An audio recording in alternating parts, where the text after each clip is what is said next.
পরবর্তী নিয়মটা 16 নাম্বার নিয়ম, একটু ব্যতিক্রম। এই যে আমরা একটু আগে বলছিলাম না, প্রিপজিশন টু এর পর সবসময় কি ভার্বের বেস ফর্ম বসে, কিন্তু কিছু ব্যতিক্রম নিয়ম আছে। দেখি তো সেই ব্যতিক্রম নিয়ম কোনগুলো। সাধারণত টু এর পর ভার্বের বেস ফর্ম বসলেও নিচের ফ্রেজগুলোর পর ভার্বের সাথে আইএনজি যুক্ত হয়। এইখানে এই কিওয়ার্ড গুলো যে দিছি, যে গত ক্লাসে বলছিলাম না, যে এইগুলাতে কিওয়ার্ড থাকবে, সেই কিওয়ার্ড গুলো তোমরা একটু বেশি বেশি পড়ার চেষ্টা করবা। ওই কিওয়ার্ড গুলো যদি মনে রাখতে পারো, তাহলে এই টাইপের কোশ্চেন গুলো খুব সহজে আনসার করতে পারবা। তাহলে আমরা দেখি তো কিওয়ার্ড গুলো কি কি।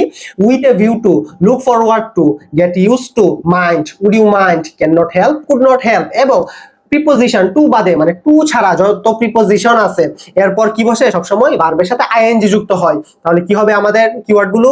With a view to, look forward to, get use to, mind, would you mind, can not help, could not help. এবং টু বাদে অন্য যে সকল প্রিপোজিশন আছে, সকল প্রিপোজিশনের পর সবসময় কি বসবে?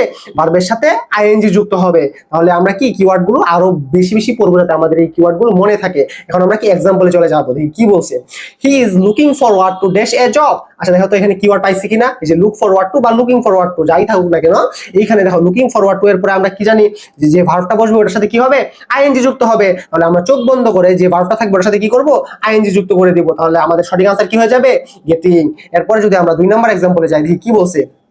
I went there with a view to dash a house। দেখো তো এখানে with a view to, এখানে আমরা কিওয়ার্ড কিন্তু আইডেন্টিফাই করে ফেলছি।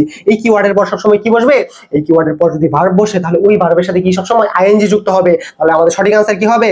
বায়ের সাথে আমরা কি করব? শুধু আইএনজি যুক্ত করে দিব। তাহলে কি আমাদের সঠিক আনসার হয়ে যাবে। তাহলে আমরা বায়ের সাথে আইএনজি যুক্ত করে দিব শুধু।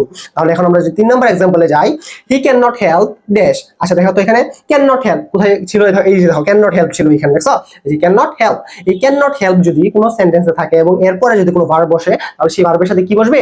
আইএনজি যুক্ত করে দিব আমরা। তাহলে এখানে মানে আনসার ভার্ব আছে ক্রাই, আমরা আনসার আমাদের মানে সঠিক আনসারটা কি হবে? ক্রাইয়ের সাথে আমরা শুধু আইএনজি যুক্ত করে দিব। তাহলে আমাদের সঠিক আনসার হয়ে যাবে। এখন আমরা 4 নাম্বার এক্সাম্পলে যদি যাই, উড ইউ মাইন্ড। আচ্ছা দেখো তো পড়ছিলাম প্রথমেই, with a view to, look forward to, get use to, mind, would you mind, can not help, could not help. এই দেখো উড ইউ মাইন্ড, এই উড ইউ মাইন্ডের পর যদি কোনো ভার্ব বসে, তাহলে সবসময় ওই ভার্বের সাথে কি হবে?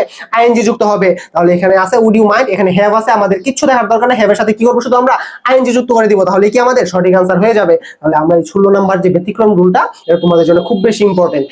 এই কিওয়ার্ড গুলো যদি তোমরা মনে রাখতে পারো, তাহলে খুব সহজেই এই টাইপের যে কোশ্চেন গুলো যদি তোমাদের পরীক্ষায় আসে, খুব সহজেই তোমরা এই টাইপের কোশ্চেন গুলো আনসার করতে পারবা।